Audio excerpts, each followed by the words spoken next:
अगर आप कर रहे हैं एनआईएस से डीएलएड और कोर्स 504 और 505 की आसानी से करना चाहते हैं तैयारी, तो अभी वीडियो के डिस्क्रिप्शन में दिए हुए पहले लिंक पे क्लिक करें और अनअकैडमी पे जाके दीपक हिमांशु को फॉलो करें। कोर्स 504 और 505 को ओपन करके इनरोल करें और सारा वीडियो शॉर्ट नोट्स देखें जो कि डायरेक्ट आपके एग्जाम पॉइंट ऑफ व्यू से काफ़ी इंपॉर्टेंट है। तो नमस्कार दोस्तों, मेरा नाम है दीपक और आप देख रहे हैं योर ऑनलाइन पार्टनर। दोस्तों, यहाँ पर अगर हम बात करें वीडियो लेक्चर की जो हम लोग अभी कर रहे हैं, तो वीडियो लेक्चर सीरीज में आप लोगों का स्वागत है। और कोर्स 504 और 505 के वीडियो लेक्चर के प्लेलिस्ट का लिंक आपको वीडियो के डिस्क्रिप्शन में दिया हुआ है, जहां से जाके आप पहले का वीडियोस भी देख सकते हैं। आज जो बेसिकली हम लोग देखेंगे वो कोर्स 504 का 26वां वीडियो होगा, जो कि हम लोग अगर आप देखें तो आकृतियां और स्थानिक संबंध से रिलेटेड पढ़ रहे हैं। ब्लॉक 2 के अंतर्गत इकाई 6 है कोर्स 504 का। इसके अंतर्गत हम लोग यहाँ पर द्विविमीय बंद आकृतियां देख रहे हैं और इसका लास्ट टॉपिक आज हम लोग देखेंगे परावर्तन और सममिति। इससे पहले हम लोगों ने सर्वांग समता और समरूपता देखी थी। तो अगर यहाँ पर बात करें दोस्तों परावर्तन की और सममिति की, तो यहाँ पर मैं सबसे पहले आपको बेसिक लैंग्वेज में बता दूं कि परावर्तन जो होता है वो सिर्फ और सिर्फ पूरी तरीके से उसी तरीके से होता है जैसा कि आप एक मिरर में परावर्तन देखते हैं, एक दर्पण में परावर्तन देखते हैं। उसी प्रकार से परावर्तन का कंसेप्ट यहाँ पर भी है।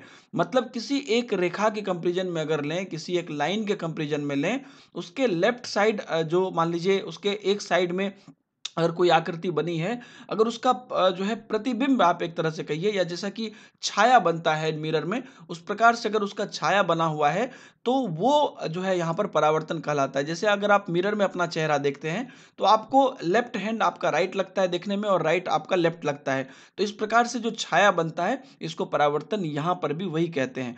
तो यहाँ पर आप देख सकते हैं कि हम जानते हैं कि समतल दर्पण में प्रतिबिंब बनता है और एक छाया का निर्माण होता है।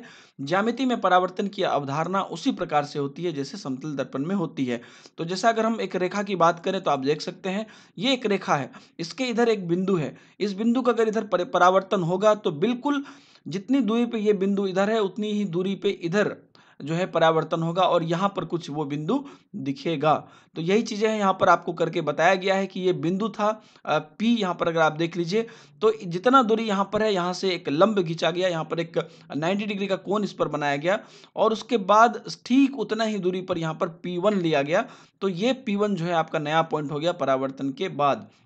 इसी प्रकार से अगर आप देखिए तो प्रतिबिंब प्राप्त करने की प्रक्रिया यहाँ पर वही आपको बताई गई है।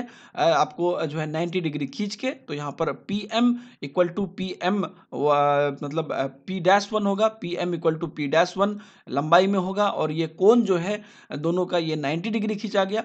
तो वहाँ से यहाँ पर जो है परावर्तन इस प्रकार से आपका निकाला जा सकता है। यहाँ पर आप देख सकते हैं कि कई एग्जाम्पल आपको यहाँ पर निकाल के बताया गया है कि जितनी दूरी पे आपका वस्तु रहेगा उतनी ही दूरी पे आपका प्रतिबिंब बनेगा। जो फिजिक्स का लॉ है वही लॉ यहाँ पर आपको यहाँ काम करेगा। इसमें कोई भी नई बात यहाँ पर नहीं दी गई है। अगर शून्य दूरी पे है, मतलब बिल्कुल मिरर पे ही स्थित है, तो वहीं पर बनेगा प्रतिबिंब।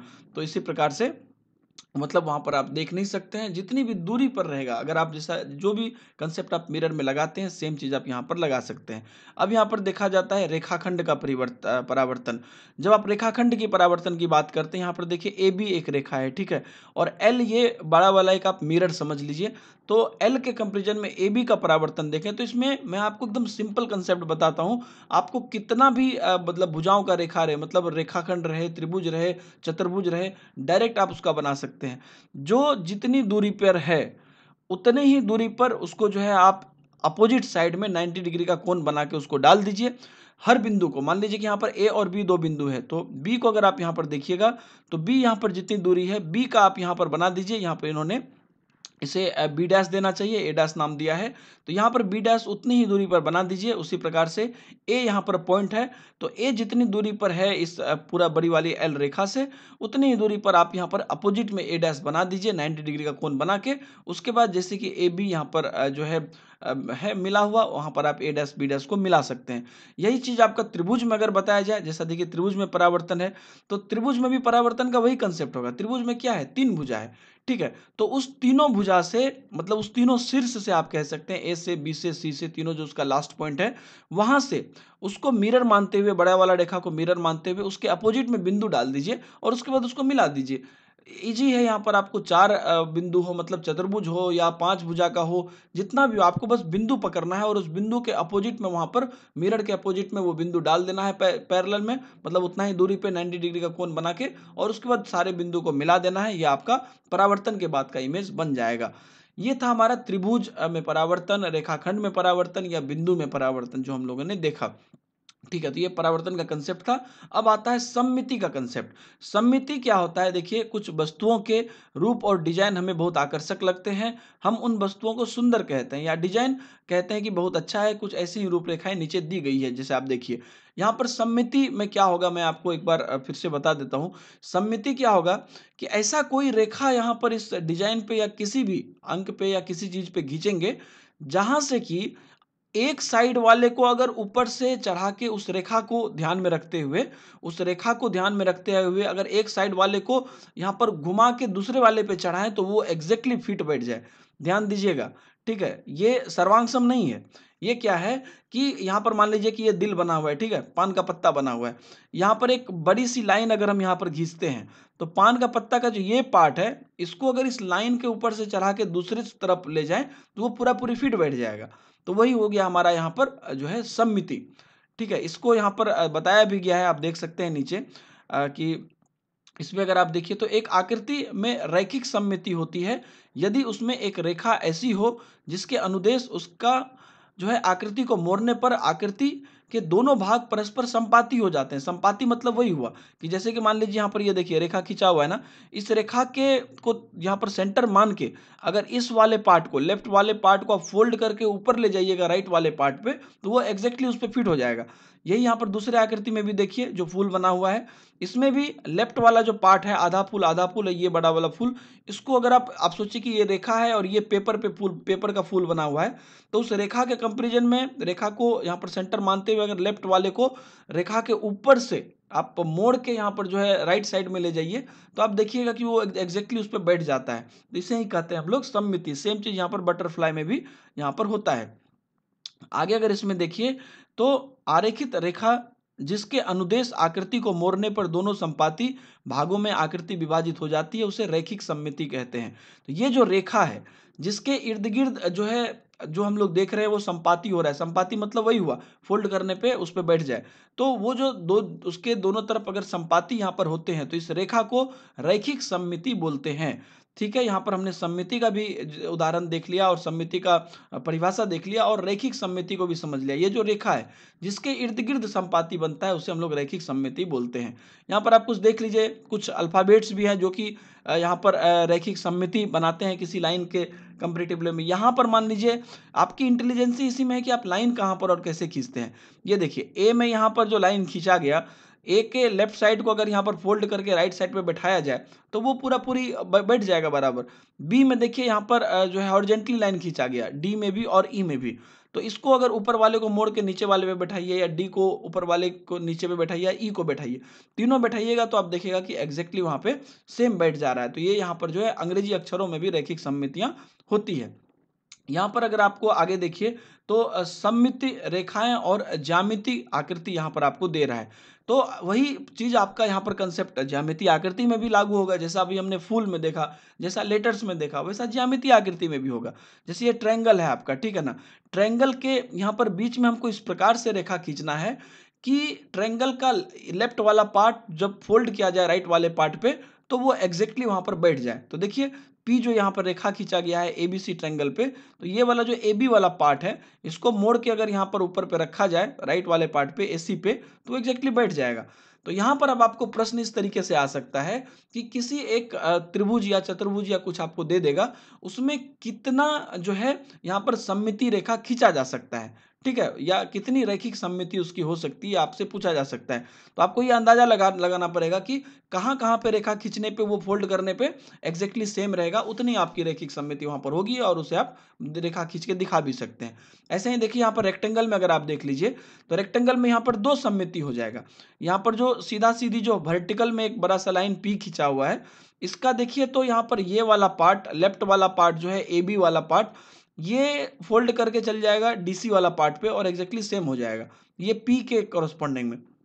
वहीं पर अगर ये वाला जो देखिए RS जो बड़ा वाला रेखा यहाँ पर हॉरिजेंटल खींचा हुआ है, इसमें अगर देखिए तो नीचे वाला पार्ट को अगर फोल्ड करते हैं BC वाले पार्ट को, और मान लीजिए एक पेपर है, इसको फोल्ड करके ऊपर ले जाते हैं तो AD वाले पार्ट पे पूरा बैठ जाता है मोड़ के, इस रेखा के जो है इर्द गिर्द, इस रेखा के ऊपर से। तो यहाँ पर देख सकते हैं कि आप 2 सममिति इस पे आप खींच सकते हैं। और भी आप देख सकते हैं कि कितना सममिति किसी किसी पे खींच सकते हैं, वो आपको यहाँ पर एग्जाम में पूछा जा सकता है। जैसे यहाँ पर एक ट्रायंगल है, ये ट्रायंगल जो है आपका, ये समबाहु त्रिभुज है, इसकी तीनों भुजाएं बराबर है। इसमें कितनी सममिति आपको बनाने बोला है, तो यहाँ पर एक शीर्ष से सामने वाले पर जो है 90 डिग्री का कोण बनाते हुए जो रेखा है ये खींचे। मान लीजिए यहाँ पर P रेखा है, जो हमारा आप कर्सर देख लीजिए, जो P रेखा है, इसके लेफ्ट साइड वाला जो पार्ट है इसको फोल्ड करके राइट साइड वाले पार्ट पे ले जाएंगे तो हो जाएगा एक, जो नॉर्मल हमने पहले भी देखा था। उसी प्रकार से यहाँ पर देखिए, ये तो A वाले शीर्ष से लिए, इसी प्रकार से आप B वाले शीर्ष से भी सामने वाले पे अगर यहाँ पर परपेंडिकुलर खींच देते हैं तो इसका भी जो ये वाला पार्ट है, नीचे वाला पार्ट है, इसको मोड़ के ऊपर बैठाइएगा तो वो बैठेगा, क्योंकि ये समबाहु त्रिभुज है, भुजाएं इसकी बराबर है, तो एग्जैक्टली उस पर सेम जाके बैठेगा। उसी प्रकार से C से भी अगर आप खींचिएगा तो वो जो है C और R यहाँ पर परपेंडिकुलर रहेगा, और उसके बाद जो ये वाला पार्ट है, नीचे वाला पार्ट, इसको मोड़ के ऊपर बैठाइए तो वो एग्जैक्टली सेम बैठेगा।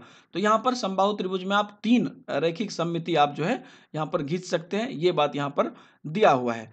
ठीक है, तो इसकी जो है 3 सममित रेखाएं हैं, ये भी आप कह सकते हैं। इसी प्रकार से एक अगर स्क्वायर देखिए, वर्ग देखिए, तो इसमें 4 सममित रेखाएं हो सकती है।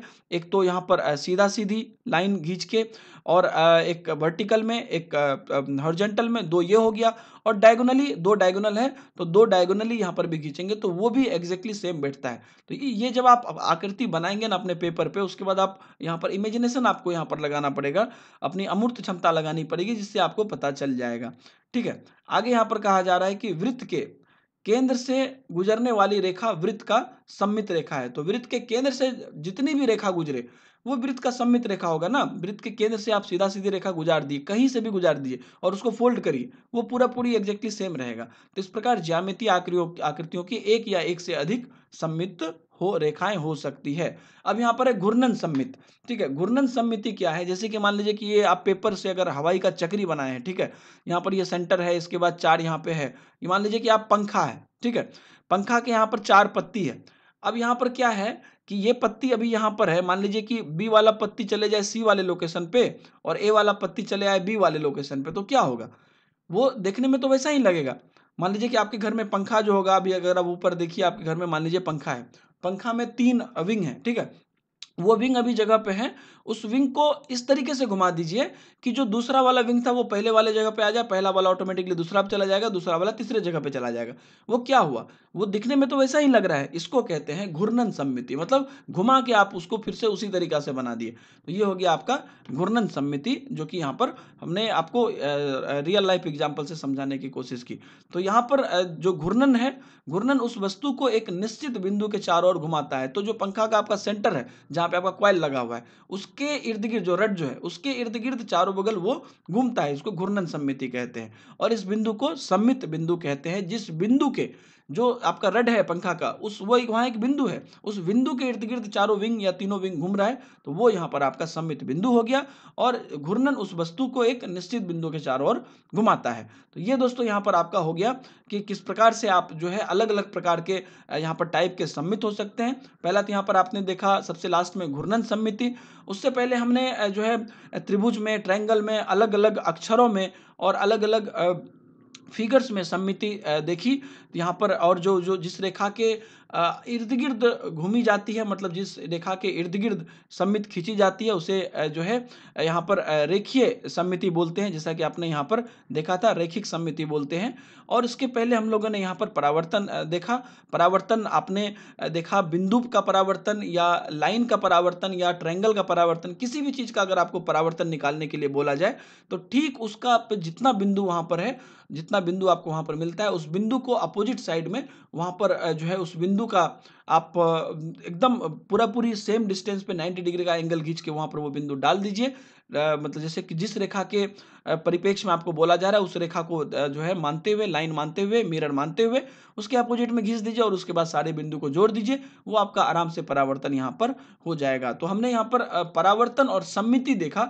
यहाँ पर हमारा अगर आप देखिए तो द्विविमीय बंद आकृतियां खत्म हो जाती है। अब हम लोग यहाँ पर त्रिविमीय बंद आकृतियां देखेंगे और ज्यामितीय उपकरण देखेंगे। हमारा यहाँ पर इकाई 6 भी खत्म हो जाएगा। उम्मीद है कि आपको ये वीडियो पसंद आया होगा। वीडियो पसंद आया तो लाइक कर दीजिए, कमेंट करिए, शेयर करिए। साथ ही साथ जो लोग चैनल पर नए हैं उनसे रिक्वेस्ट है कि वीडियो के नीचे में रेड कलर का सब्सक्राइब बटन है, वहां से आप चैनल को जाके सब्सक्राइब कर सकते हैं और सब्सक्राइब करने के बाद बगल में बेल आइकन आएगा, उसे दबा देंगे तो आगे की वीडियो की नोटिफिकेशन मिलती रहेगी। आप लोग यहाँ पर आगे जाके अनअकैडमी पे इसका शॉर्ट नोट्स आपको मिलेगा, वहां पर शॉर्ट नोट्स भी देख सकते हैं। उसके बाद चैनल पे सुबह में 6 बजे MCQ भी कर सकते हैं। मिलेंगे नई वीडियो में। बाय बाय, जय हिंद।